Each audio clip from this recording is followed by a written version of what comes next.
Baptiste Point DeSable, a handsome Negro, well-educated, and settled at Chicago. British Commandant in Report about DeSable, 1779.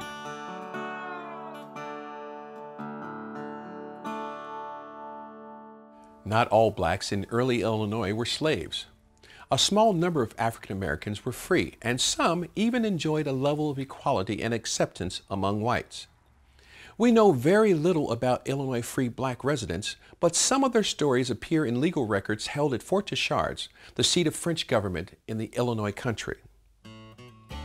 Jean-Baptiste Point DeSable, born in Saint-Marc, Haiti, around 1745, was the son of a French father and an African slave. Around 1765, when DeSable was about 20, he moved to New Orleans and from there journeyed up the Mississippi River to modern-day Peoria, Illinois. There, he built a home and farmed. It was also there that he married Catherine, the daughter of a Potawatomi chief.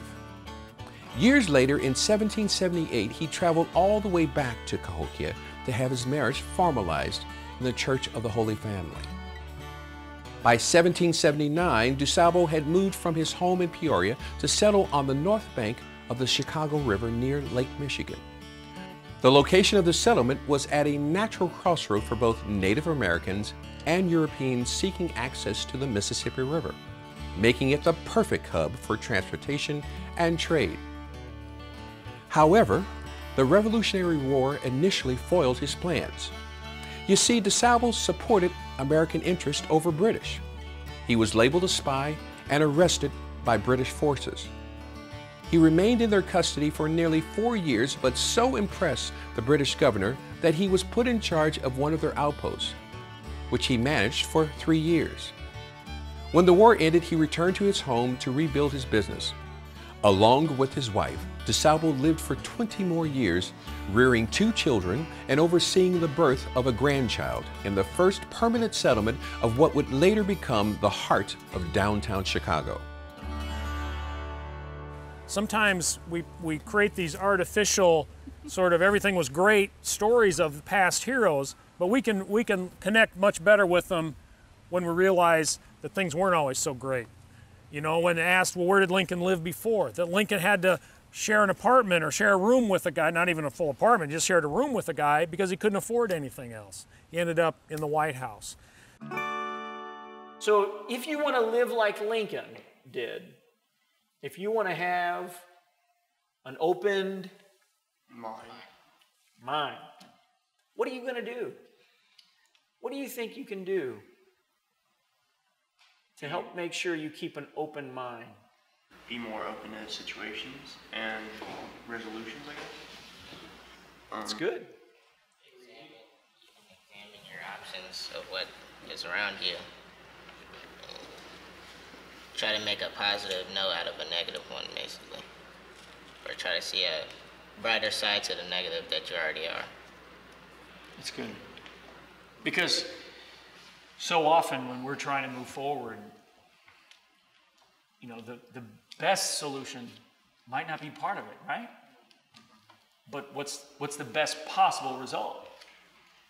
That's a really, really important outlet. Sometimes change, as we're going to see later on in some of the stories we talk about, sometimes change takes a long time, and we have to make inroads where we can.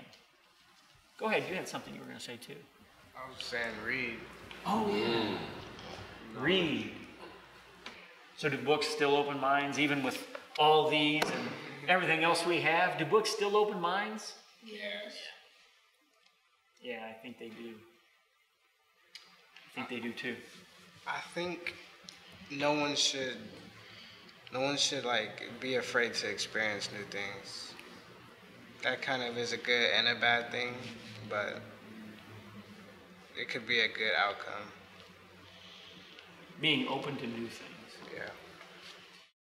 So how much work and effort do you think it will take for you to achieve those goals? A lot. Okay, define what a lot means. I mean, what? Determination. It should take a lot of practice. What about planning?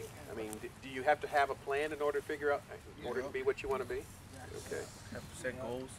You have to set goals. You achieve them. So, setting goals, what else? You have to be able to not let your failures define you. Absolutely. What do you mean by that? Because when you're trying to do something great, you are going to fail. But I heard the term you have to be able to fail forward. Yes. And even when you fail, you have to be able to get back up and keep progressing towards where you want to go. Failure is such an integral part of success. And often I've heard people say that, you know, you may fail 10 times and succeed once, but each one of those steps gets you closer to that success. Very true. Now here's the thing with Lincoln, though, is he did it, right? He went from a certain situation through his own effort and became a lawyer. Lincoln looked around, he saw that that wasn't possible for everyone at this time. Why not? Who couldn't do what Lincoln did? Blacks. Right. Black people, African Americans. Certainly if you were enslaved, you could not do what Lincoln did.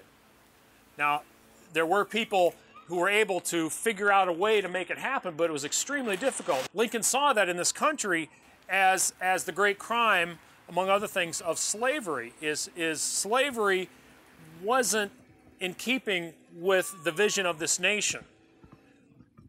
We hold these truths to be self-evident that what? All men are created equal. If people were free to achieve the greatness that's within them without any artificial limits like slavery would be or black laws in Illinois, they could do it. And there's evidence of that all over. The story of America is that evidence. Whether you're a recent immigrant, whether you're a former slave, the greatness is within us, as long as there aren't these artificial limits to what we're trying to achieve. I want every man to have the chance, and I believe a black man is entitled to it, in which he can better his condition. That is the true system. Abraham Lincoln, 1860.